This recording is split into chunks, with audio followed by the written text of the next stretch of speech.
Hey everyone, Reaper here again with the second video for Christmas morning. I just had to do this video because it's very appropriate.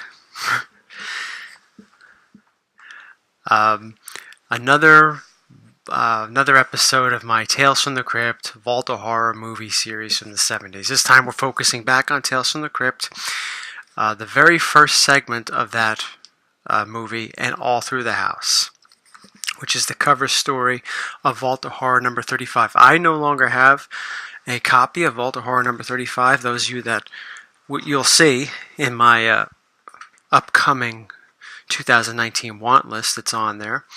So, but I had sold my copy. It was a very, very, very low grade copy. It just didn't want anything to do with it. Anyway, so let's give it a bit of a review.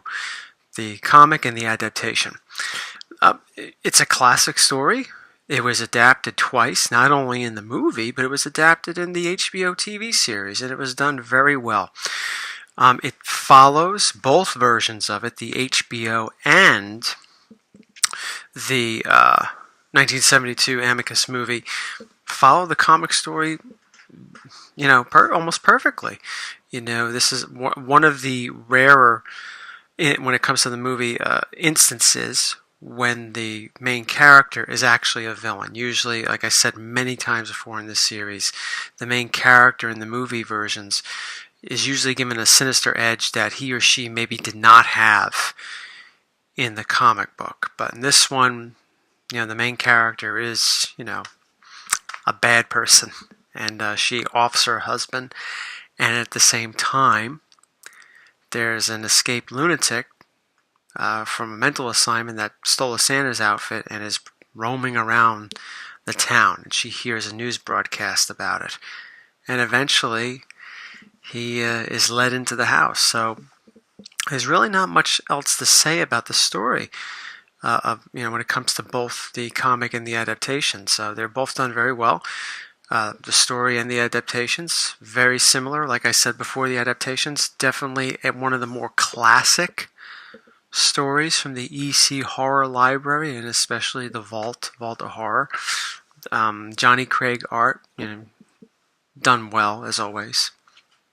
And a little bit more about the movie. As usual, I'll show you clips and all that stuff after this, an inside look of the art, and then the clips of the movie and all that. I think the movie, the main character is portrayed by Joan Collins. I think she did a fabulous job. She displayed a lot, because there wasn't that much dialogue in it. And I think she did a great job showing emotion and fear. And it's one of the emotions, fear, when the Santa is actually outside the home. So it's definitely one of the best adaptations in both movies, Tales from the Crypt and Vault of Horror, and even one of the best from the HBO series.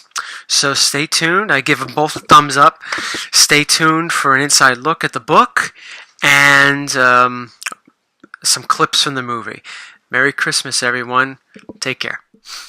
Okay, everyone, here we go again with another look inside the comic. I no longer have the original Vault of Horror number 35. I had a really horrible copy. I sold it. I'm currently on the hunt for one, but here we have the nice reprint in color to show you what it looks like. And, there's a nice little facsimile of what it looked like on the inside by Joe Orlando. I did Midnight Mess just recently, and this is the artist that drew Midnight Mess, Joe Orlando.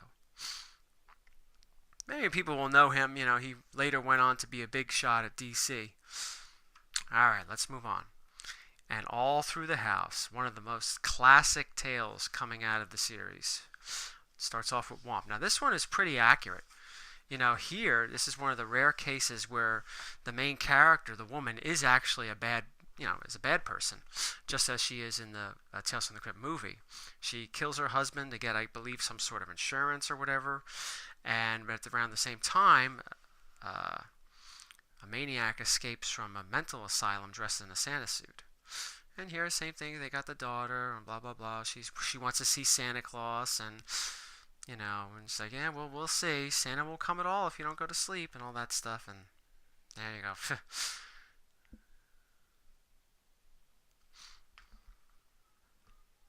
And she's singing Jingle Bells as she's, I guess, cleaning up the murder scene. And then on the news radio, just as you'll see in the clips I'm going to show, they talk about homicidal maniac that just escaped. He has brutally murdered 4 women, and citizens are warned to remain off the streets. He's dressed in a Santa Claus suit, and he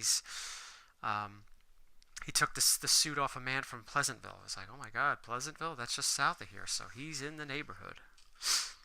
So this really sets up this claustrophobic feel where she's trapped in the house and suspects that Santa's outside, and she looks outside and sees that he's trying to get in. But what can she do? Call the cops? She just murdered her husband.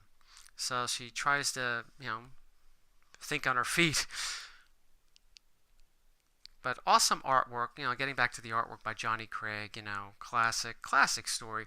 It was not only done in the segment that I'm about to show you in a few moments, but it was also the 3rd episode of the HBO series. So this was definitely a popular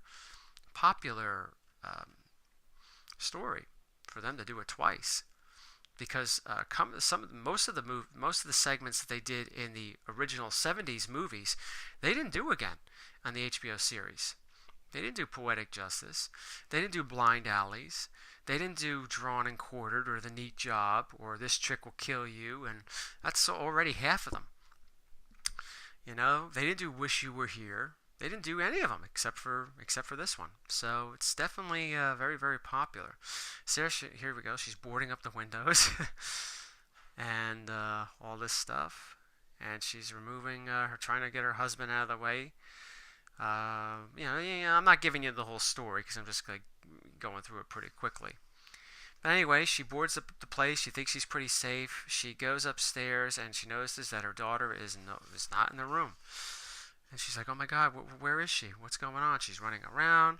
She goes downstairs and sees that her daughter opened up the door and let Santa in. And there he is. And that's where the story ends. There's the Vault Keeper taking off his mask. Ho, ho, ho. And what would you like for Christmas?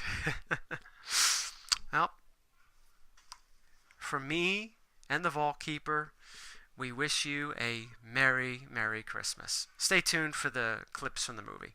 Take care, everyone.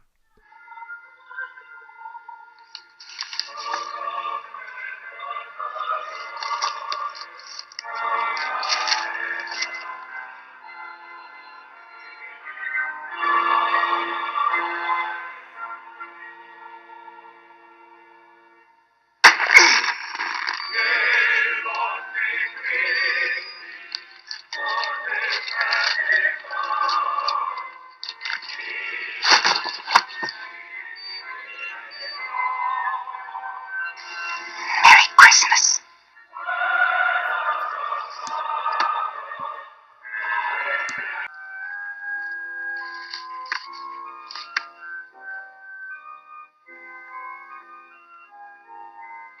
Mummy! Mummy! Just a minute, darling. Mummy will be right up.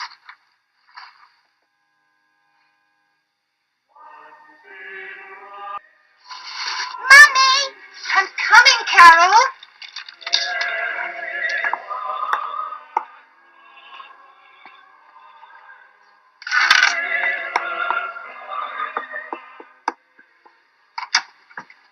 Carol, darling, what's the matter? Has Santa come yet? No, darling, like, be a good girl and go to Can sleep. I see him when he comes? Well, we'll see. Can you be a good girl and go to sleep? Otherwise, Santa won't come. What's this?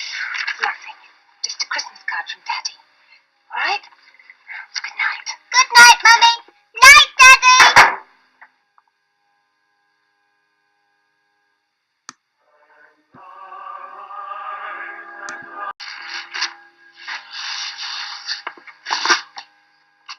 We interrupt this program for a special announcement.